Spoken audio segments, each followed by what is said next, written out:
अस्सलामुअलैकुम दोस्तों मैं हूं नईम अहमद और आप देख रहे हैं टुडे सम न्यू।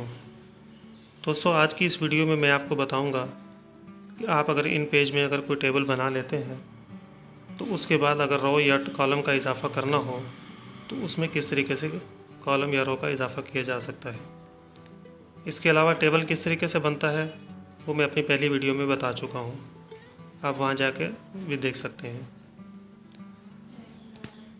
तो दोस्तों मैं आपको आज कॉलम या रो का इजाफ़ा करने का तरीका बताता हूँ। तो चलें शुरू करते हैं। दोस्तों जैसा कि आप जानते हैं कि इस तरफ से लेकर इस तरफ जो है रोज़ होते हैं और नीचे से ऊपर की तरफ जो होते हैं वो कॉलम होते हैं। अब जैसा कि ये एक नाम लिखा हुआ है, अब इस नाम से पहले मुझे एक और नाम लिखना था जो कि मैं भूल गया, तो उसको किस तरीके से दोबारा मैं यहाँ पे लिखूँगा। तो सिंपल आप यहाँ पे अपना माउस कर्सर रखेंगे और उसके बाद आप चाहते हैं कि इस नाम से पहले एक और नाम मैं लिखना चाहता हूँ, एक और खाना रोज़ बनाना चाहता हूँ, तो आप बआसानी उसको बना सकते हैं। आप यहाँ से हम जाएंगे फॉर्मेट में और टेबल लेआउट में जाके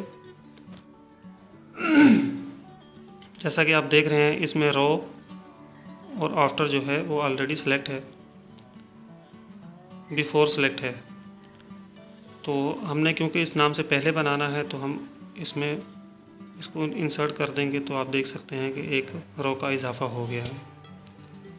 और इसी तरीके से अगर आप चाहते हैं कि नाम के बाद एक रो बने, ये आप देख सकते हैं कि ऊपर एक रो बन गया है। और आप अगर चाहते हैं कि नाम के नीचे एक रो का इजाफ़ा हो तो फिर दोबारा फॉर्मेट में जाएंगे और बिफोर की जगह पे आफ्टर को सिलेक्ट करके यहाँ पे इंसर्ट कर देंगे। तो आप देख सकते हैं कि यहाँ पे एक और रो का इजाफ़ा हो गया है नाम के बाद।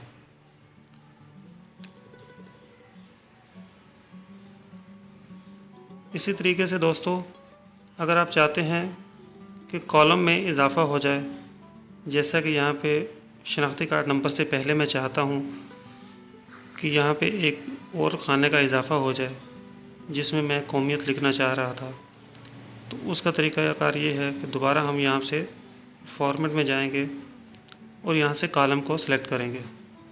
और कॉलम को सिलेक्ट करके अगर आपने इससे पहले बनाना है तो बिफोर सेलेक्ट करके इंसर्ट करेंगे, तो देखें इसमें एक और कॉलम का इजाफ़ा हो गया है। अब यहाँ पे हम जो लिख लेते हैं, स्पेस अगर ज़्यादा हो गई हो तो इसको यहाँ से पकड़ के हम छोटा भी कर सकते हैं।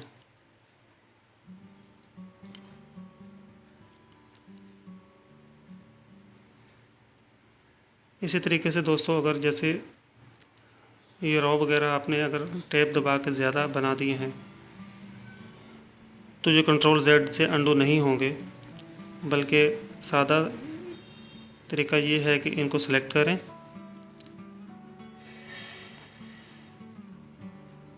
और उसके बाद फॉर्मेट में जाएंगे और यहाँ से हम रो को सिलेक्ट करेंगे और इसमें बिफोर या आफ्टर का कोई इशू नहीं है, यहाँ से सिंपल हम इसको डिलीट कर देंगे।